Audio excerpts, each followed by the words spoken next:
আমি আপনাদের কাছে আসল মতে ভিক্ষা যাচ্ছি। একটা মা তার সন্তানের জন্য ভিক্ষা যাচ্ছে।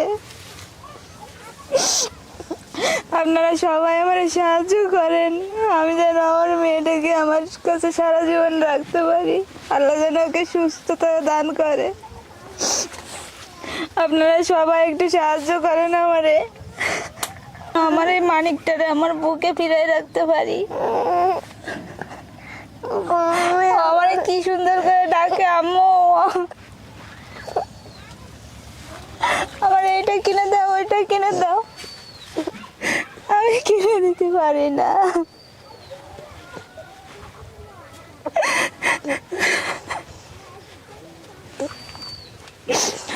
আপনাদের কাছে আমার একটাই চাওয়া, যেন আপনারা সবাই সাহায্য করেন। আমার কলেজা পাখি যেন আমার কোলেই থাকতে পারে, আমার যেন সারা জীবন মা বলে ডাকতে পারে। আল্লাহ আমার হায়ার টুক নিয়ে যেন আমার সন্তানকে হায়ার টুক দান করে। এটুকুই চাই আপনাদের কাছে, আর কিচ্ছু চাই না আমি। এখন আপনার বাচ্চারে কি আপনি মানে ডাক্তার বলছে দেশের বাইরে নিয়ে যেতে? জি। কত টাকা লাগতে পারে আপনার বাচ্চার চিকিৎসার জন্য? ৬-৭ লাখ তো আনুমানিক লাগতেই পারে। আমরা আপনার বাচ্চাও দেখা যায় আপনার কান্না দেখে কান্না করতেছে। হ্যাঁ, ও সব সময় বলে আম্মু তুমি কাঁদো না।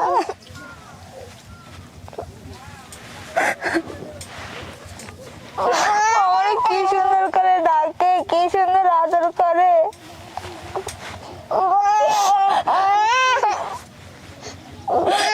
আল্লাহর কাছে বলি, আল্লাহ তুমি আমারই নিয়ে যে আমার সন্তানটাকে রেখে যাও আল্লাহ। ওর কষ্ট আমি আর সহ্য করতে পারি না। একটা বছর আমি যে কি করেছি যেটা আমি জানি আর আল্লাহ জানে। কারণ আমি বলে বোঝাতে পারবো না এই কষ্টের কথা। রাত নেই দিন নেই, আমি সারা রাত ওর জন্য বসে রয়েছি। আমি ছটফট করেছি, ও যেমন ছটফট করেছে। পেট যে বাস্ট হয়ে যাবে এটা। আর ওর পেট মাঝে মাঝে এমন ফুলে মনে হয় যেন পেটটা বাস্ট হয়ে যাবে। ৫,০০০ টাকা দামের একটা ইঞ্জেকশন দেওয়া লাগে। আমি কোন জায়গায় পাবো এত টাকা? কিভাবে তো আমি করবো চিকিৎসা? আপনারা সবাই একটু সাহায্য করেন। আপনারা এই মাসুম বাচ্চাটার দিকে একটু তাকায় সাহায্য করেন। একটা মার কোলে তার সন্তানকে ফিরিয়ে দেন আপনারা। আপনাদের কাছে শুধু এইটুকুই চাই। আপনার জামাই যে কালেকশন করার পরে আবার রাত্রে ভ্যান চালায়। আমার স্বামী সেও অনেক কষ্ট করে তার সন্তানের জন্য। সারাদিন মানুষের দুয়ারে দুয়ারে হাত পাতে ১ টাকা ২ টাকার জন্য। রাত হলে সে ভ্যান চালায়, যে ৫০ টাকা ১০০ টাকা যাই হোক আমার মেয়ের চিকিৎসার জন্য লাগবে।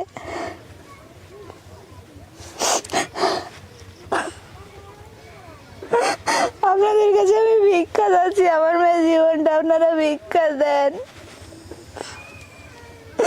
আপনাদের কাছে আমাদের কিচ্ছু চাওয়ার নাই, আর কিচ্ছু না।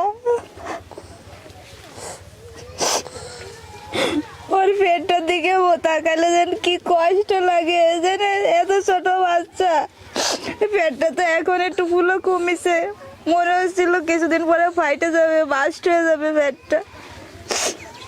চায়ে চিনতে একটা দিছি ৫,০০০ টাকা দামের ইঞ্জেকশন, আর দিতে না পারে এখন আমরা বাসায় নিয়ে আইছি। এদের হাতে এখনো ক্যানোলা আছে, ক্যানোলা এখনো খুলিনি, খুলতে দিচ্ছে না। আমারে বলে আম্মু তুমি আমার হসপিটাল থেকে নিয়ে আইছো কেন, আমারে নিয়ে চলো। আমি কি করব বলেন? আমার তো আর কিছু বলার নাই।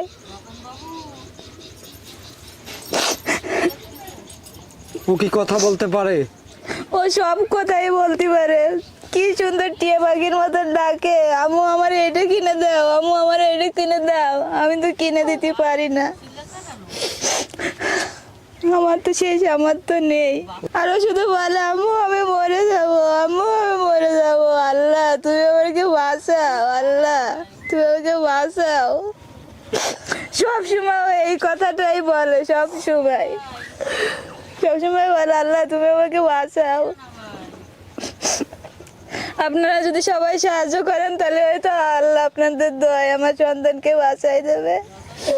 আপনারা সবাই একটু সাহায্য করেন। এখন আপনার বাচ্চার চিকিৎসার জন্য দেশের বাইরে নিয়ে যাওয়ার জন্য আপনার কি পরিমাণে টাকা পয়সা লাগতে পারে, আর কি কতটুকু টাকা পয়সা আপনাদের কাছে আছে? আমাদের কাছে এখন কিচ্ছু নাই, একটা টাকাও নাই আমাদের কাছে। আমাদের কাছে যা ছিল সব শেষ, আমরা এখন ফকির হয়ে গেছি। আমাদের চিকিৎসা চালানোর মতন কোনো সামর্থ্য নেই। এখন দেশের বাইরে গেলে ডাক্তার কি বলছে কত টাকার মতো লাগতে পারে?